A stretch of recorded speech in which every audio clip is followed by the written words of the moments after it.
റമദാനിലേക്കുള്ള ഒരുക്കത്തിലാണ് മുസ്ലിം സമൂഹം. പലരും അതിൻ്റെ പ്രാർത്ഥനയിലുമാണ്, റമദാനിലേക്ക് എത്തിക്കാനുള്ള പ്രാർത്ഥനയിലുമാണ്. റൂമിയുടെ ഒരു കഥയുണ്ട്. അതിങ്ങനെയാണ്: ഇറാഖിലെ അതിസുന്ദരമായ പ്രശസ്തമായ ഒരു സുഗന്ധത്തെരുവ്. സുഗന്ധങ്ങൾ വാങ്ങിക്കാനും സുഗന്ധങ്ങൾ വാങ്ങിക്കാനല്ലെങ്കിൽ പോലും ധാരാളം ആളുകൾ ആ സുഗന്ധത്തെരുവ് സന്ദർശിക്കുമായിരുന്നു. ഇത് കേട്ടറിഞ്ഞ ഒരു ചാണ വിൽപ്പനക്കാരൻ അതിമനോഹരമായ സുഗന്ധത്തെരുവ് കാണാൻ അദ്ദേഹത്തിന് മനസ്സിൽ ആഗ്രഹം തോന്നി. അദ്ദേഹം അതിനുവേണ്ടി സ്വല്പം പണം സ്വരൂപിച്ച് ഒരു ദിവസം ആ സുഗന്ധത്തെരുവിൽ എത്തുകയും, പക്ഷെ ആ സുഗന്ധത്തെരുവിൽ എത്തിയപ്പോൾ തന്നെ അദ്ദേഹത്തിന് ആ പരിമളം സഹിക്കാൻ വയ്യാതെ അദ്ദേഹം അവിടെ ബോധരഹിതമായി വീഴുകയാണ് ഉണ്ടായത്.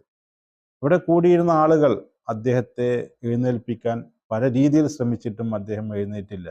അവസാനം അദ്ദേഹത്തിൻ്റെ ജ്യേഷ്ഠനെ വിവരം അറിയിക്കുകയും ഒരു തുണ്ട് എടുത്തിട്ട് വരികയും അത് മണപ്പിച്ചപ്പോഴാണ് അദ്ദേഹം എഴുന്നേറ്റത് എന്നാണ് ആ കഥ.